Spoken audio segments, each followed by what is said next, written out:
జున్ను, నీకొక కథ చెప్తాను విను. మేక 2 ఊళ్ళు తినేసింది. ఒకసారి అక్బరు చక్రవర్తి వేటాడడానికి ఒక అడవికి వెళ్ళాడు. అక్కడ ఆయనకు ఒక లేడి కనిపించింది. దాన్ని తరుముకుంటూ ఆయన చాలా దూరం వెళ్ళాడు. కాని అది దొరకకుండా పారిపోయింది. అప్పటికి మిట్ట మధ్యాహ్నం అయింది. సేవకులంతా వెనకే ఉండిపోయారు. ఆయనకు చాలా దాహంగా ఉంది. కాని ఆ చుట్టుపక్కల ఎక్కడా నీరు దొరకలేదు. ఆయనకు కొంచెం దూరంలో మేకల్ని మేపుతున్న గొల్లవాడొకడు కనిపించాడు. చక్రవర్తి వాడికి దగ్గరగా వెళ్ళి, గొల్లా, నాకు చాలా దాహంగా ఉంది, కొంచెం మంచినీళ్ళిస్తావా అని అడిగాడు. వచ్చింది అక్బర్ చక్రవర్తి అని తెలియని ఆయన, అయ్యా, నా దగ్గర నీళ్ళేమీ లేవు, కానీ కొంచెం పాలు ఇస్తాను, వాటిని తాగి దాహం తీర్చుకోండి అని వినయంగా చెప్పి ఒక మేక పాలు పితికి తీసుకొచ్చి ఆయనకిచ్చాడు. ఆయన ఆ పాలను ఎంతో సంతోషంగా తాగాడు. ప్రాణం లేచి వచ్చినట్లయింది. గొల్లవాని ఆదరానికి చక్రవర్తి ఎంతో మురిసిపోయాడు. ఆయన ఒక ఆకును తెచ్చి దాని మీద ఏదో రాసి గొల్లవానికి ఇచ్చాడు. ఓ గొల్లవాడా, ఈ ఆకును తీసుకొని రేపు నీవు ఢిల్లీ వెళ్లి దీనిని చక్రవర్తికి చూపించు. ఆయన నీకు 2 ఊళ్ళు బహుమతిగా ఇస్తారు అని చెప్పి ఆయన వెళ్ళిపోయాడు. కోటలోని మనిషి నా కాడుకు రావడమేంటి, నేనిచ్చిన పాలు తాగడమేంటి, నాకు 2 ఊళ్ళు ఇచ్చేయడమేంటి, అంత విచిత్రంగా ఉందబ్బా, నా లక్ష్యంకి తెలిస్తే ఎంత సంబరపడిపోతాదో అనుకొని ఒక చెట్టు కింద గొంగలి పరుచుకొని తనకిచ్చిన ఆకును గొంగలి కింద పెట్టుకొని ఆ గొల్లవాడు నిద్రపోయాడు. ఎక్కువగా గాలి వీస్తుండడం చేత కంబలి పక్కకు జరిగి ఆకు బయటికి కనిపిస్తోంది. దాన్ని ఒక మేక చూసింది. చటుక్కున వచ్చి ఆకును నమిలి తినేస్తోంది. గొల్లవానికి మెలకువ వచ్చి చూశాడు. అయ్యయ్యో, ఎంత పని జరిగింది, గొప్పోడునైపోతున్నానని సంబరపడి క్షణం కూడా కాకుండా ఎదవ మేక నా ఆకుని మింగేసింది, అంటే 2 ఊళ్ళో తినేసిందన్నమాట. ఎదవ చచ్చు పనికి మాలిన మేక, దేవుడా, నాకిప్పుడేంటి దారి అని గుండెలు బాదుకుంటూ ఏడుస్తూ ఇంటికి చేరాడు. దారిలో చాలా మంది, ఏం గొల్లా, ఎందుకలా ఏడుస్తున్నావు అని అడిగితే, మేక నా 2 ఊళ్ళో తినేసింది బాబోయ్ అంటూ ఏడుస్తున్నాడు. కాని వాడు అంటున్నదేమిటో అక్కడ ఎవరికీ అర్థం కావట్లేదు. అలా గొల్లవాడు ఇల్లు చేరాడు.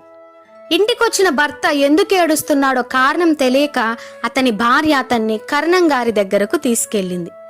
ఆయన వాణ్ణి కూర్చోబెట్టి అడవిలో ఏం జరిగిందో చెప్పమన్నాడు. గొల్లవాడు ఆ సంగతి అంతా చెప్పి మరలా ఏడవడం మొదలెట్టాడు. వాణ్ణి బుజ్జగిస్తూ కర్ణం గారు, నువ్వు నాతో ఢిల్లీ వస్తే నీకు 2 ఊళ్ళు ఇస్తానన్న మనిషిని చూపిస్తా, కానీ ఒక్క షరతు, నీకాయన ఏమిస్తే దాంట్లో సగం వాటా నాకు ఇవ్వాలి, సరేనా అని అన్నారు. అందుకు వాడు ఇష్టపడ్డాడు. గొల్లవాడితో సహా కర్ణం గారు ఢిల్లీ చేరుకున్నారు. కోటలోనికి వెళ్ళడానికి అనుమతి దొరికింది. వీళ్ళు లోపలికి వెళ్లేసరికి నవాబైన చక్రవర్తి నమాజ్ చేసుకుంటున్నాడు. ఆయన 2 చేతులు చాచి అల్లాను ప్రార్థిస్తుంటే గొల్లవాడికి ఆశ్చర్యం వేసింది. ఈయన చేతులు చాచి ఎవరిని బిచ్చమడుగుతున్నాడు అని వాడు కర్ణం గారిని అడిగితే, ఆయన దయామయుడైన భగవంతుని ప్రార్థిస్తున్నాడు అని ఆయన చెప్పాడు. గొల్లవాడు అక్కడి నుండి వెంటనే బయటకు వచ్చేసి కర్ణం గారితో, దేవుణ్ణి ఏదో కావాలని అడిగేవాడు నాకేమిస్తాడు, నేనే దేవుణ్ణి కోరుకుంటే ఆయన నాకివ్వడా అన్నాడు. కర్ణం గారు వాడికి ఏదో విధంగా నచ్చ చెప్పాలని ప్రయత్నం చేస్తున్నాడు. కాని వాడు ఏమీ వినకుండా ఇంటికి తిరిగి వెళ్ళిపోయాడు. ఇంటికి వెళ్ళిన దగ్గర నుంచి వాడు, మేక నా 2 ఊళ్ళు తినేసింది, దయతో ఆ ఆదినారాయణుడు ఏమిస్తే అదే తీసుకుంటాను అని దేవుని మీద భారం వేసేశాడు. ఇంటికి వెళ్ళిన దగ్గర నుండి వాడు, మేక నా 2 ఊళ్ళు తినేసింది, దయతో ఆ ఆదినారాయణుడు ఏమిస్తే అదే తీసుకుంటాను అని తరచుగా అంటూ తిరుగుతున్నాడు. అందరూ వీడిని చూసి వీడికి పిచ్చి బాగా ముదిరిపోయినట్లుంది అనుకుంటున్నారు. ప్రతిరోజు పొద్దు పొడిచేసరికి మేకలతో అడవికి వెళ్లడం గొల్లవానికి అలవాటు. ఒక రోజున మామూలుగా పొద్దుటే తను మేకలతో అడవిలోనికి వెళ్ళాడు. తన అలవాటు ప్రకారం మేక నా 2 ఊళ్ళు తినేసింది, ఆ ఆదినారాయణుడు ఏమిస్తే అదే తీసుకుంటాను అని అంటున్నాడు. అక్కడ ఒక చెట్టు కింద 4 దొంగలు కూర్చొని ముందు రాత్రి దొంగలించి తెచ్చిన సొమ్మును పంచుకుంటున్నారు. అలా పంచుకుంటుండగా ఆ గొల్లవాడన్న చివరి మాటలు, ఆదినారాయణుడు ఏమిస్తే అదే తీసుకుంటాను అనేవి వాళ్లకు వినిపించాయి. ఆ దొంగల్లో ఒకడి పేరు ఆదినారాయణ. వాడు నేను తెలిసిన వాళ్ళెవరో వస్తున్నారు, ఇక్కడ ఉంటే నాకు తిప్పలు తప్పవు బాబోయ్ అనుకొని అక్కడి నుండి పారిపోయాడు.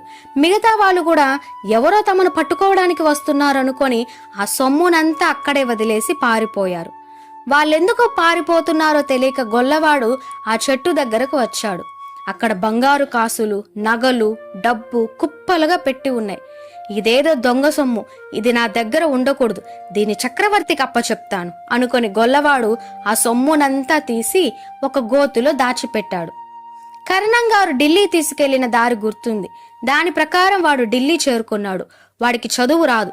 అందుకని ఒక సిపాయిని బతిమాలి ఒక చీటీ మీద, నేను అడవిలో మీకు పాలిచ్చిన గొల్లవాణ్ణి, మీతో ఒక రహస్యం చెప్పాలి, లోపలికి రమ్మంటారా అని రాయించి దాన్ని చక్రవర్తి గారికి పంపించాడు. వెంటనే అతన్ని లోపలికి తీసుకొని రండి అని చక్రవర్తి తన భటులను పురమాయించాడు. గొల్లవాడు లోనికి వెళ్లి చక్రవర్తితో తనకు దొంగ సొత్తు దొరికిందని, దాన్ని అక్కడ గోతిలో దాచిపెట్టానని చెప్పాడు.